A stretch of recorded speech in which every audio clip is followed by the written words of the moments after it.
Gentlemen and ladies, men and women of the Republic of Kenya, welcome to the Builders of the Nation weekly series. My name is Ambassador Wafula Soita, an ambassador of truth. And today I will take you through a journey of discovery through the annals of history of Kenya in a very different fashion than probably what you are used to. We shall delve into the spiritual as well as historical understanding of Kenya's past, the mistakes, the journey, and the path we have taken until today as a nation. And finally, what the future of the nation has been destined for. This is the history of Kenya, not merely the political history that fills our textbooks, not merely the economic history that occupies our scholars, but the deeper history and providential history and the sacred history that reveals the hand of the Almighty in the affairs of this nation. It is a culmination of decades of research, reflection, and revelation by dedicated men and women who have carried and still do carry the burden to salvage Kenya from bondage. It is not a work of fiction, though some will dismiss it as such. It is not a work of politics, though it has a profound political implication. It is not a work of theology in the conventional sense, though it rests upon theological foundations. It is, above all, a work of truth, a truthful attempt to read the patterns that have governed Kenya's existence and to project what those patterns suggest about Kenya's future. This information has been prepared after a lengthy, intense, and thorough dive into many of ancient philosophers and modern scientists, of biblical prophets and contemporary analysts. We have walked the length and the breadth of this nation, from the shores of Lake Victoria to the peaks of Mount Kenya, from the savannas of Maasai land and to the beaches of the coast, from people who have spoken with farmers and presidents and with chiefs and priests, with the wealthy and the poor, with the educated and the illiterate. And in all this study, in all this travel, in all this conversation, we have come to a conclusion that we cannot escape. Kenya is not an accident of history. Kenya is a creation of the divine. Kenya is not a random collection of ethnic groups that were thrown together by colonial cartographers. Kenya is a covenant nation chosen by the Most High God for a purpose that transcends our understanding. This is not a comfortable conclusion. This is not a popular conclusion. In the academic world, such language is considered unscientific, unprofessional, even embarrassing. Many scholars would prefer that we speak of structural forces, of economic determinism, of colonial legacy, of class struggle, all legitimate lenses for understanding our history, but all are incomplete, all missing the dimension that we have come to see as essential, the dimension of divine purpose. We did not arrive at this conclusion easily. I was trained in the rational tradition taught that history is made by human actions, that nations are built by human effort, that the future is determined by the choices that we make in the present. I believed these for many years, and even lived my life according to its implications, but the evidence would not let me go. The patterns would not release me. The numbers kept pointing to the same direction, year after year. I began to see what I had been taught to ignore. I began to understand what I have been conditioned to reject. God works with specific numbers, and this is not mysticism. This is mathematics. This is the observation throughout history. Certain numbers recur at pivotal moments, making transitions, signifying completion, indicating divine intervention and divine providence. The number 7 appears when perfection is achieved. The number 40 appears when testing is complete. The number 12 appears when chosen leadership is established. The number 3 appears when the Trinity is at work. And in Kenya's history, these numbers appear with such consistency, such precision, such undeniable pattern, that to ignore them is to blind oneself to the most obvious evidence. We have documented these appearances. We have traced these patterns. We have calculated these numbers and have come to the conclusion that no honest observer, after observing and examining evidence, can deny Kenya's history is governed by divine mathematics. History progresses in a spiral motion. This is not the linear progression that modern thinkers imagine, or the steady march of humanity from savagery to civilization that enlightened philosophers envision. This is a spiral. Periods repeat in order to restore what was lost, to complete what was interrupted, to achieve what was planned from the beginning. Kenya has been through this spiral again and again. Colonization, independence, dictatorship, democracy, each period in altered form. Each cycle brings the nation closer to its ultimate purpose. Each turn of the spiral moves it nears to the establishment of the kingdom of heaven on earth.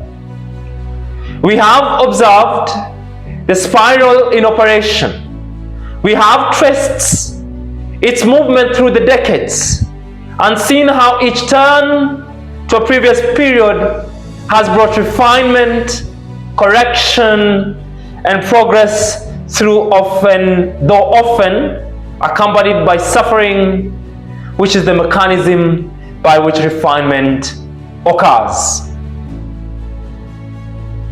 Kenya is a nation chosen for a specific purpose. This is the hardest truth to speak, and yet is the most important truth to declare. Kenya was not chosen because it is better than other nations. Kenya was not selected because its people are more rational than other people.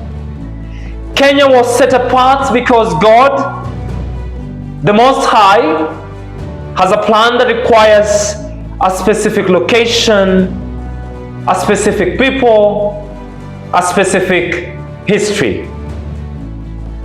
That purpose, I believe, is nothing less than the establishment of Kingdom of God on earth, beginning in Kenya, radiating to Africa, and ultimately affecting the entire world.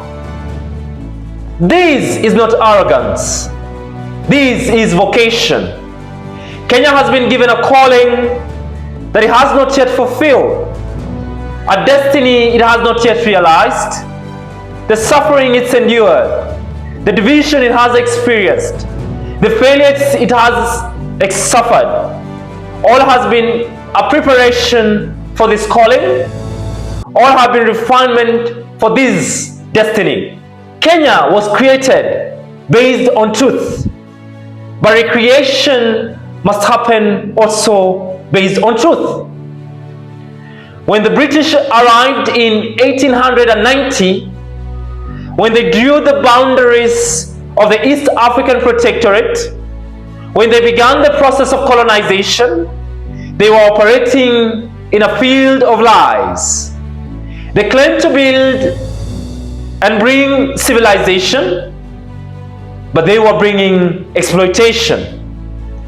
They claimed to bring development, however they were bringing extraction.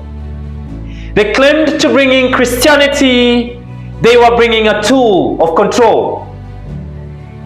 Yet even in this field of lies, God was at work, creating something that the colonizers never intended. A unified Kenyan identity.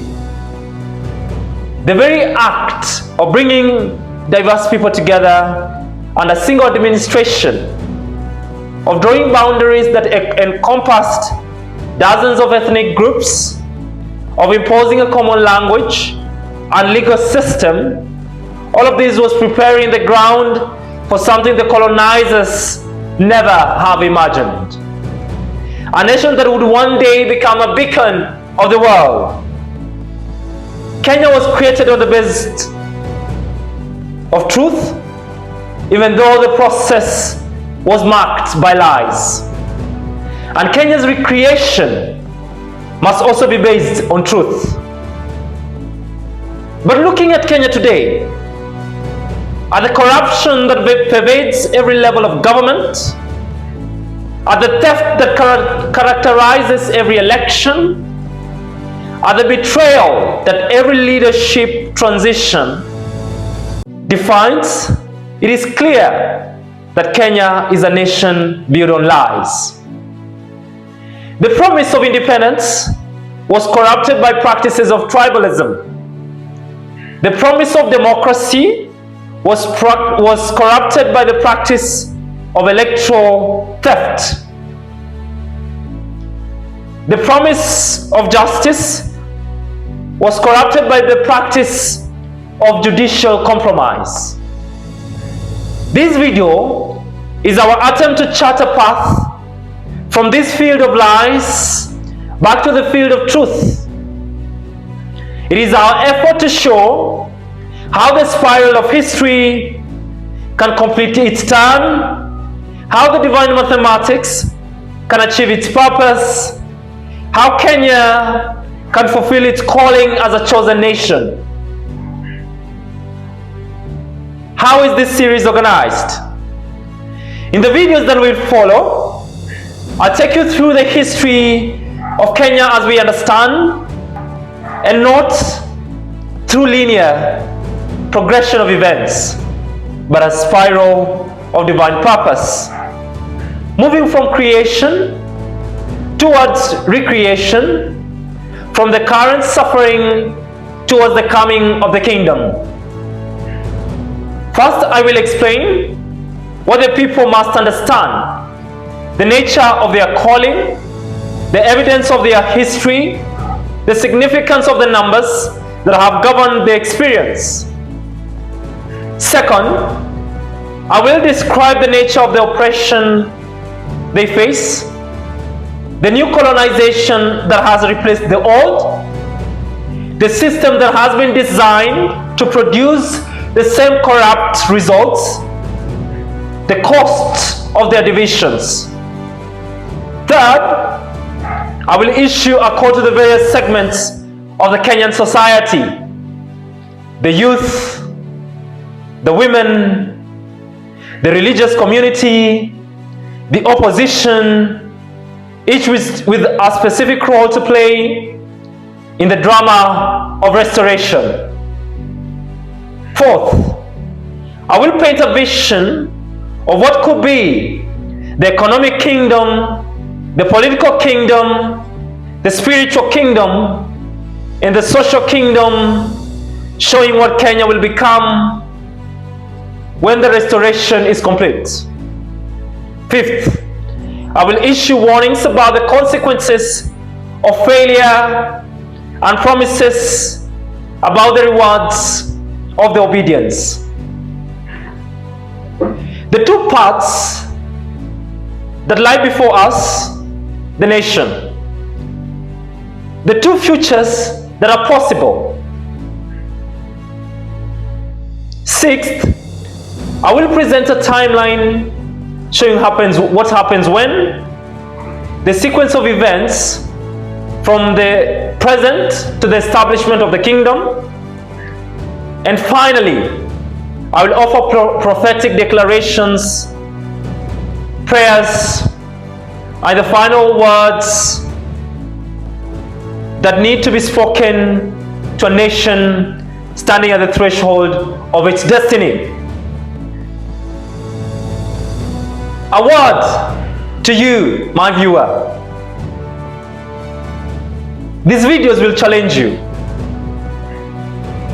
They will make claims that you will find difficult to accept.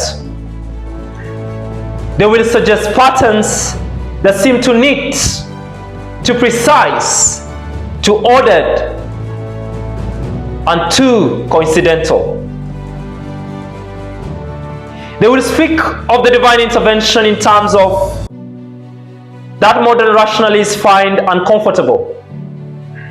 But I ask you to listen with an open mind. I ask you to examine the evidence before you reject the conclusion.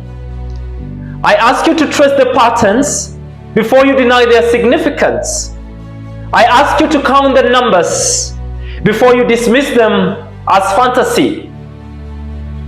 I am not asking you to accept what I say in faith. I'm asking you to examine what I say with the same rigor that it would apply to any other claim. Look at the history. Trace the patterns. Count the numbers. And then decide yourself whether the conclusion I have reached is reasonable or irrational, truthful or false, important or trivial. Years have been spent before reaching this conclusion. We have subjected our thinking to relentless scrutiny and challenged our own assumptions, questioned our own methods, tested the conclusions against the evidence. What I present to you is the result of that rigorous process, not certainty. For certainty is not available to any mortal, but conviction. For conviction is what the evidence has produced. The God who called Kenya into being is calling you now to listen, to consider, to decide, to act. Your response to these videos will be part of history you're helping to write. The choice is yours. The decision is in your hands. The future is in your grasp. May the God, the Most High, bless you as you tune in. May the Spirit of truth guide your understanding. May the God of justice prepare your heart for the journey ahead. Ambassador Soita Wafula, the ambassador of truth. Perfect. Thank you very much.